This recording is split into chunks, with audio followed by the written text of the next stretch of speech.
El Evangelio nos regala la buena nueva que nos lleva a confiar en lo que Dios ha dicho y prometido.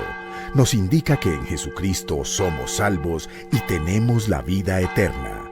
El Centro de Comunicaciones de la Diócesis de Armenia les anuncia y predica el Evangelio de hoy. Viernes 15 de enero. De la carta a los Hebreos. Hermanos, temamos, no sea que, estando aún en vigor la promesa de entrar en su descanso, alguno de vosotros crea haber perdido la oportunidad.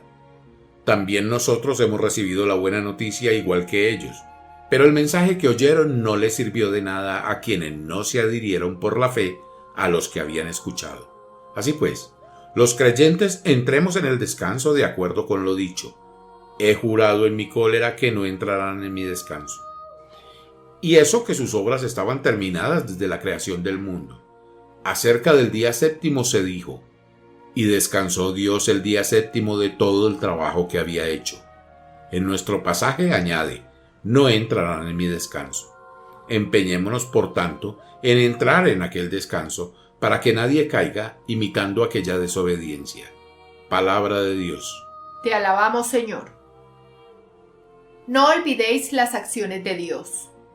Lo que oímos y aprendimos, lo que nuestros padres nos contaron, lo contaremos a la futura generación. Las alabanzas del Señor, su poder. No olvidéis las acciones de Dios. Que surjan y lo cuenten a sus hijos, para que pongan en Dios su confianza y no olviden las acciones de Dios, sino que guarden sus mandamientos. No olvidéis las acciones de Dios. Para que no imiten a sus padres, generación rebelde y pertinaz, generación de corazón inconstante, de espíritu infiel a Dios. No olvidéis las acciones de Dios. Anuncio del Santo Evangelio según San Marcos. Cuando a los pocos días entró Jesús en Cafarnaúm, se supo que estaba en casa. Acudieron tantos que no quedaba sitio ni en la puerta, y les proponía la palabra. Y vinieron trayéndole un paralítico llevado entre 4, y como no podían presentárselo por el gentío, levantaron el techo encima de donde él estaba, abrieron un boquete y descolgaron la camilla donde yacía el paralítico. Viendo Jesús la fe que tenían, le dice al paralítico, Hijo, tus pecados te son perdonados. Unos escribas que estaban allí sentados pensaban para sus adentros, ¿por qué éste habla así? Es un blasfemo. ¿Quién puede perdonar pecados sino Dios? Jesús se dio cuenta enseguida de lo que pensaban y les dijo, ¿por qué piensan eso? ¿Qué es más fácil, decir al paralítico tus pecados te son perdonados, o decirle levántate, coge tu camilla y echa a andar? Pues para que vean que el Hijo del Hombre tiene autoridad en la tierra para perdonar pecados, dijo al paralítico, te digo, levántate, coge tu camilla y vete a tu casa. Se levantó, tomó inmediatamente la camilla y salió a la vista de todos. Se quedaron atónitos y daban gloria a Dios diciendo, nunca hemos visto una cosa igual. Palabra del Señor. Continuamos leyendo con la iglesia esta epístola a los Hebreos, donde el autor viene parafraseando, meditando algunos eventos del Antiguo Testamento para actualizarlos.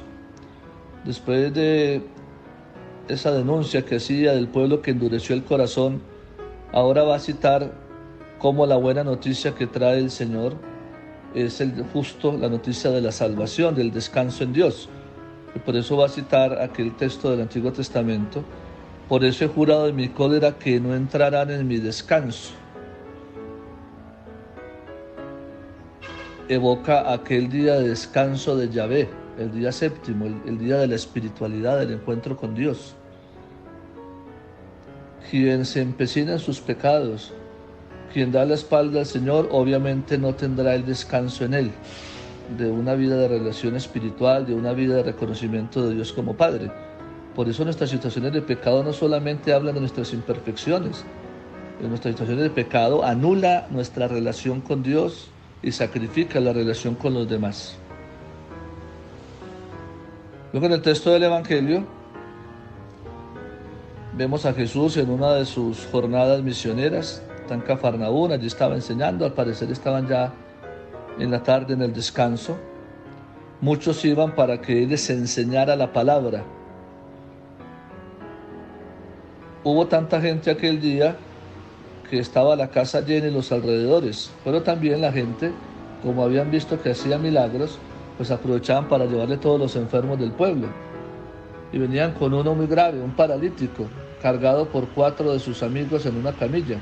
Y dice el texto que no tenían cómo llegar hasta Jesús porque la gente se lo impedía. Ese evento es muy particular porque a nivel espiritual nos puede pasar cosas semejantes.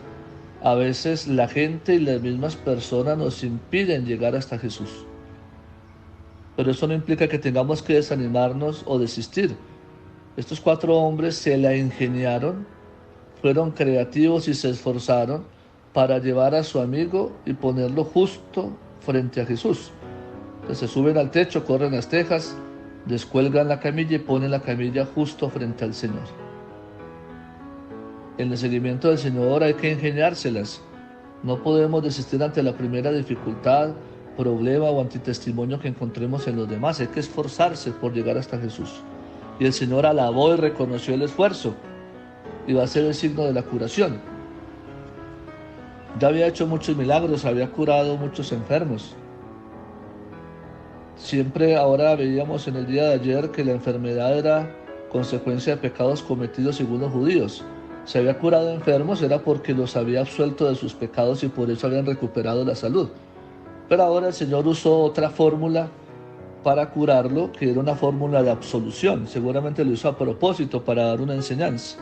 Hijo, tus pecados te son perdonados.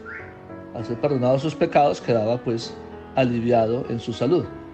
Y eso escandalizó a los religiosos de Israel, con la afirmación que hoy mucha gente repite: ¿quién puede perdonar pecados aparte de Dios?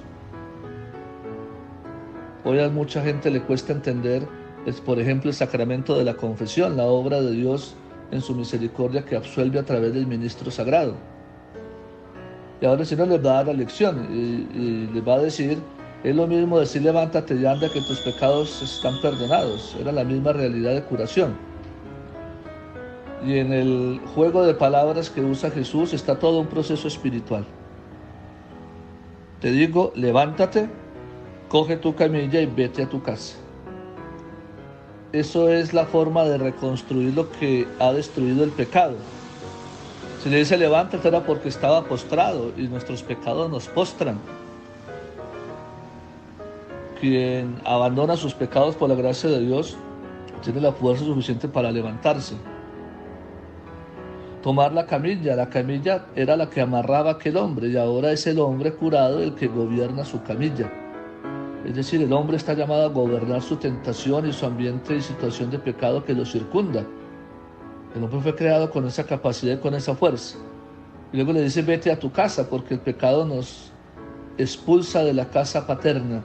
Quien se reconcilia con Dios regresa a casa en forma plena y total. Y pidámosle al Señor que en este proceso, en este ciclo del tiempo ordinario, vayamos organizando aquellos aspectos de nuestra vida que nos alejan del Señor para volver a Él de todo corazón.